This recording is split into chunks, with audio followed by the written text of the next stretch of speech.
Welcome to PPR Podcast number 107. My name is Rudy. The star of the podcast is to my right. His name is Grossman, Bert Grossman. He's the president of the San Diego Strike Force, who, by the way, just happened to sponsor our podcast. Bert? Yes. Who's on the hot seat today? Calvin Klein model, Tyson Line. No, I'm just kidding. Tyson Line, quarterback from Mesa High School. Yes. How's that modeling career going, young man?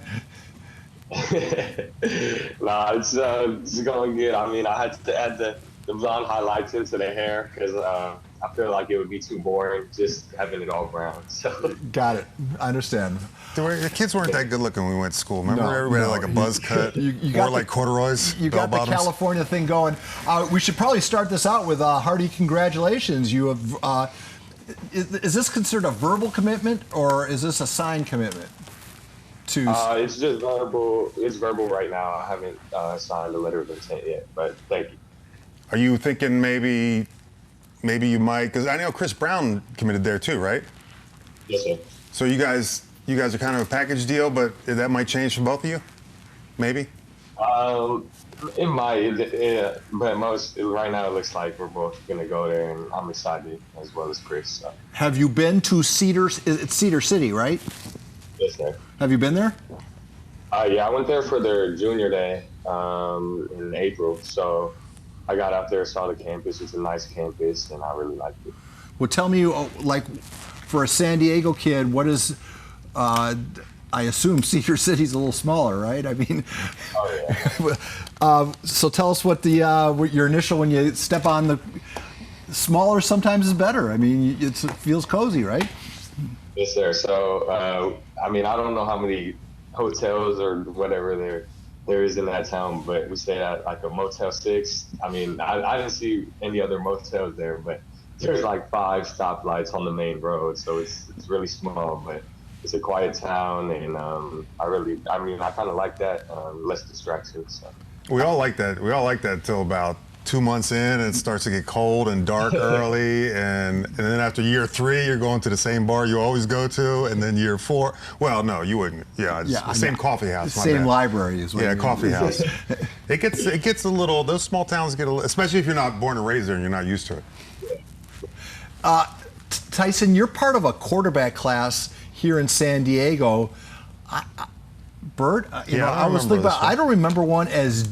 I mean, Tyson, where I grew up, you'd be the Julian Sayin of where I grew up playing high school, and here you are. You got all these other dudes, and you're kind of like down. You're in the top 10, obviously, but you're just kind of swimming in a very deep water with a lot of good quarterbacks in this county. Are you not? Yes, sir. No, there's a lot of good quarterback talent. I mean, Julian Sayin, 5-star, best quarterback in the country. So, I mean, that's always it's a challenge going up against that. I mean, but it's good to kind of see that in your own area and kind of work to compete against that. So.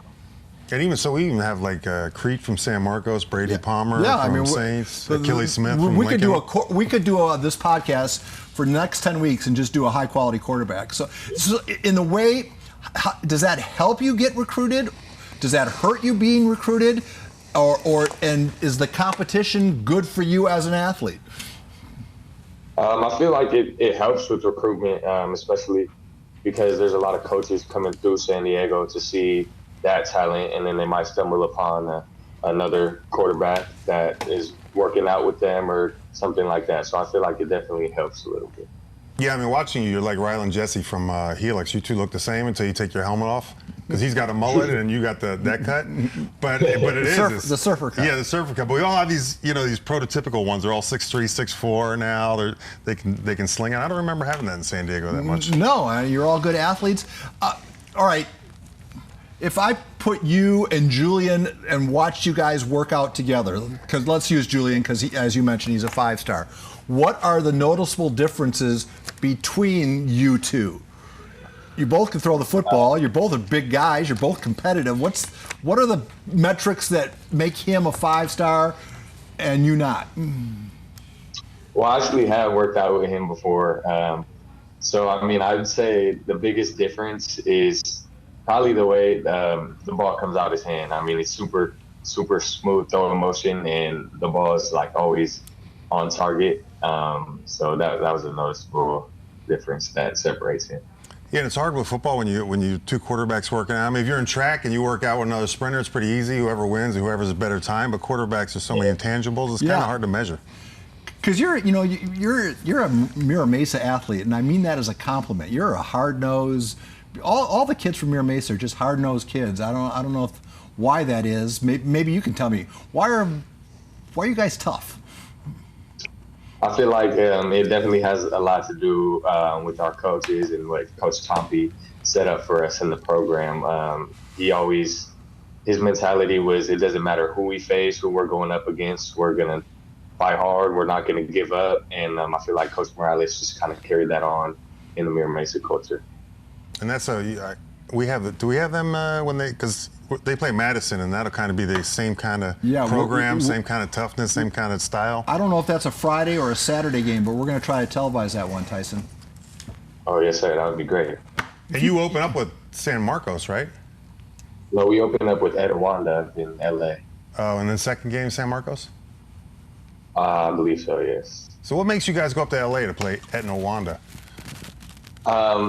Again, like that same thing with Coach Tompe. I mean, he always wanted to play a tough schedule and just go up against the best to set us up for later in the season, like towards the playoffs when we're going to have to play good teams and we're going to have to get a tough win sometimes. So playing a team like Etiwanda is going to help us later in the season when we're going up against teams like Madison and LCC. You know, that's about the third reference to Coach Thompson, who was a friend of ours here at KUSI. I think was respected by everybody in the county, all the coaches. You know, as a kid, you don't deal with life and death issues, or you hope that you don't have to deal with. How did that affect the program? How did that affect you dealing with death? Yeah, it was real tough. So, I mean, we could tell he wasn't himself that San Marcos game. He was just like, normally at halftime he'd be yelling at us, but he was just kind of sitting down. And so, I mean, I kind of knew something was up, and everybody else did. And then, so I've been working out, or I was going to practices and doing film with Coach Thompson since 8th grade. So I kind of built a relationship with him, even though I was only a sophomore and didn't play on varsity at the time, but it really affected me a lot. I mean, I really looked up to him. And former Mira Mesa quarterback Noah Tumlin told me, you know, he kind of didn't like Coach Tompe at first because he was tough, but he said, listen to what he says, and he'll make you a great quarterback. So, I mean, it was a tough loss, and we all really missed him at Mira Mesa. Yeah, that's true. I mean, the one thing with Chris was that everybody that knew him loved him. It was only people that didn't know him that heard stories that didn't like him. But anybody that actually loved or knew him or spent any time with him just absolutely loved him. So how difficult, I mean, you have to admire the new boss because he stepped into a very, imagine me, Bert, having to step into your shoes and how difficult that would be to fill. So you have to, the fact that the program has continued its level of quality is speaks to the administration, speaks to the coaching staff, doesn't it? Oh, yes, sir. So I feel like actually going through that adversity with our whole team kind of helped us bond closer. I mean, we were all crying together at Coach Thompson's viewing. We all did our Marauder jumping jacks, and we were crying, and it was just kind of it was so tough for our whole team and our whole coaching staff that our players just got closer to our coaching staff and just kind of had more of a level of respect, and it just kind of helped us, you know, keep playing hard and kind of do stuff for Coach Thompson. Can I segue out of this now? Sure. You want to keep going? No. I got to ask him a question. So you talked about with Coach Thompson since 8th grade. Did you ever, I mean, you're one of the few, there's only a few guys that are, you know, college scholarship guys that don't even transfer, don't think about transferring, just stay where they're at. Has that ever been even a thought with you, or has it just never been even a thought? I mean, last year it was a little bit of a thought, but I mean, I really wanted to stay at Mira Mesa. I mean, I love the community. It's just, I grew up here. All my friends are from here, and finally going to high school with them and just seeing all my friends grow up. And I mean, you know, I just love the coaches and and I couldn't leave the Mira Mesa community. I needed to stay here and just finish out all my 4 years. I know like the transferring is getting crazy in San Diego, but I wanted to be one of the guys that stays where he's at for 4 years. You think? All right, I'm at. Oh, go ahead. So you said you thought about it. Who are you thinking about going to? Well, I mean, it was more of like coaches coming up to me. Saints coaches were trying to get me over there, but. All right. You hear that, Ron Gladney? Tyson, I think, you're first of all, you don't have to call me sir. That's for Bert. He's much older than I am. Tyson, when you're talking about growing up together, all I can think of is on I think it's your Twitter or Instagram, I'm not sure which, that flag football tweet that you put out. Was that you scoring the touchdown? Oh, that was with Chris Brown, that one. Wasn't that with Chris Brown? Yeah, that was with Chris Brown. I was the one running the ball. I used to play running back in the second flag, yeah. But that kind of speaks to what you're talking about, right? I mean, you've known each of these others since you're 3 feet tall. Yeah, no, it's definitely crazy to even think. Well, I actually started playing football because Chris was playing, and he told his dad that there was a fast white kid at his school because I went to preschool with him. So that's how I ended up starting football. And then, I mean, there's a couple guys that I've played with since that age. Corey Fortune on our team, we've been together the whole time, and that's just another player. And then a couple players last year. So, I mean, there's just been a lot of guys that I've been with since that age. So where'd you play youth at? I played a couple places, but I started at Mira Mesa, and then me and Chris went to Westview, and then I went to Bonita. So I played with Martell and James and all the Madison kids at Bonita, and then I went to Tirisana because Bonita was like an hour drive every day to get to practice. So then I ended up going to Tirisana to finish off my last 2 years. Bonita was Coach Thompson's association, all right. Wasn't it? Yeah. See, we start recruiting early. Yeah, I get it now. I mean, hey, what makes a good quarterback in your estimation? A good quarterback is a good leader, someone that knows how to get his guys going, pull his guys in the right direction, give his guys confidence when stuff isn't going their way, and then just being someone who can just fight through adversity when the game gets tough. A quarterback has to keep good body language because the whole team's looking at him. So just keep playing good even when it's hard, even when they're tired, and keep that same energy with their team. And you guys, when do you start camp? Next week? Yes, next week. So full pads, full go, and then we're only like, what, 2-3 weeks out? Yeah, we're like, season starts August 18th. Are you glad? Because everybody we ask says this is one of the polarizing things, even the players. 7-on-7. I mean, do you like that, or is it just something you have to do, or are you just glad when it's over so you can get into the real season? What do you think of 7-on-7? Oh, I love 7-on-7. So I played with Team McCossie these past 2 years, and Coach B actually helped me a lot with my mindset because I mean so 7-on-7 helped me a lot because every time I would throw a pick or anything like that, I would hang my head, and Coach B actually was telling me, like, you're the quarterback, you can't do that. Everybody's looking at you. It's just going to kill the whole energy of the team. And so that kind of helped me. And then also with 7-on-7, the game is faster because nobody has pads on. And then especially in travel 7-on-7, when all these teams have a bunch of good players, it's even faster. So when you get back into your regular season, the game slows down a little bit. Oh. 7-on-7, are you running the same playbook you run at Mira Mesa, or is it a completely different system that is just designed for 7-on-7 and it doesn't really translate to the 11-on-11? With Team McCossie, it's a whole different playbook. But then with our Mira Mesa 7-on-7 team, our coaches like to keep our playbook the same, so we're already like practicing our concepts and not changing them up by the time of the season. So what's on a give me the middle of 7-on-7 season? How many days a week do you practice on McCossie? It's really only towards the beginning of the season that we really practice. So I think we practice 6 days before that 7-on-7 season started, because then after that it's just tournaments every weekend, so we don't really practice during the week because there's a lot of kids coming in from all parts of San Diego, so it's kind of hard to get practice in during the week. And that doesn't ever cross over with your Mira Mesa 7-on-7? No, Mikasi ended in like April this year, so it ended pretty early. Do you know that my other half and your mom used to work together? Yeah, my mom actually mentioned that before. Yeah. For the Irvine Company? Do your mom still work for the Irvine Company? Wait, Mark Mathis worked for Irvine Company? No. You're so funny. I can help. Sorry. I'm sorry, Tyson. You're so funny. That's how I first heard about you. I heard about this young quarterback, and then so I started keep an eye out for you. And sure enough, Mom wasn't lying. You can play, kid. Thank you. Well, yeah. I mean, Did you chip your tooth? Yeah. How'd you do that?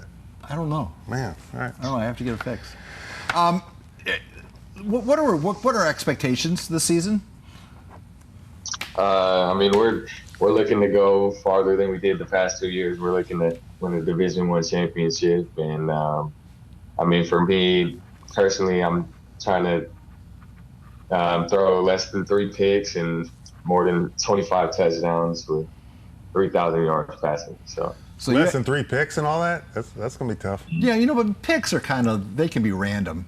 You could throw the best pass of your life, it hits the receiver on the head and goes into. I mean, that's not on you. That's just bad luck. It's on the stat line, though. Do you play any other sports, or are you just strictly football now? Yeah, I played basketball and track this year.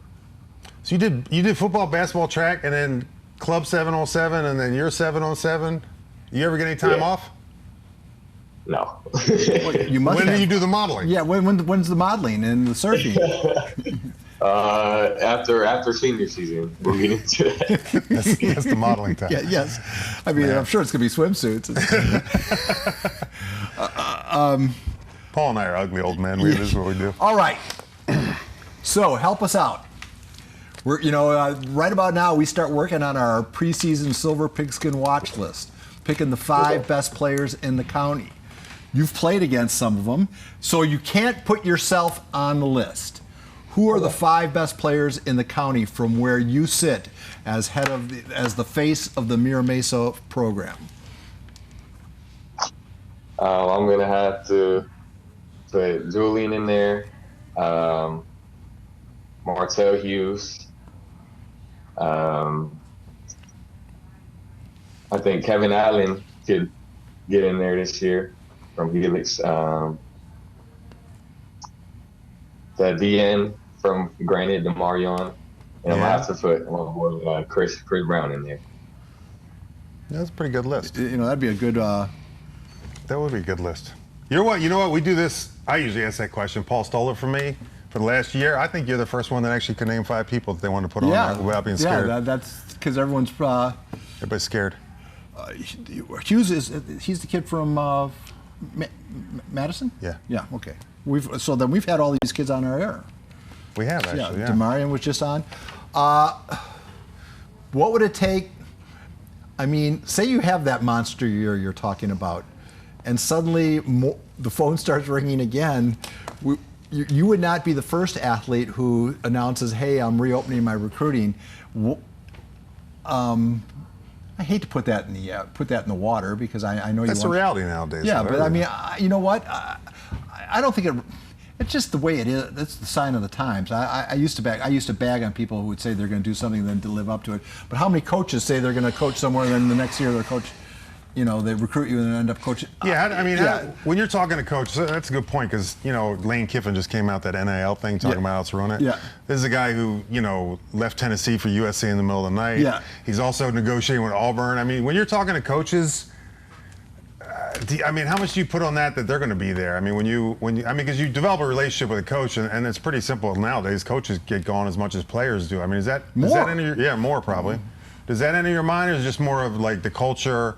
Small town for you. 5 stoplights. Yeah, Motel 6. Does it have to be something like that?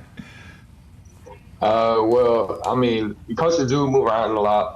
I know Southern Utah, their whole coaching staff is new, so they're going to be there for a while. So I'm not worried about that with them. they've shown a lot of love. But I know it is something that happens a lot. So, I mean, it's possible that other schools could start calling.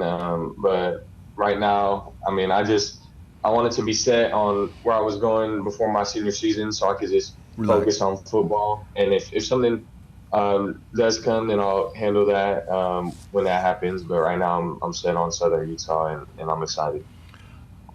All right. I know we're not talking about USC or Alabama here, but does the subject of NIL money come up? I mean, I haven't.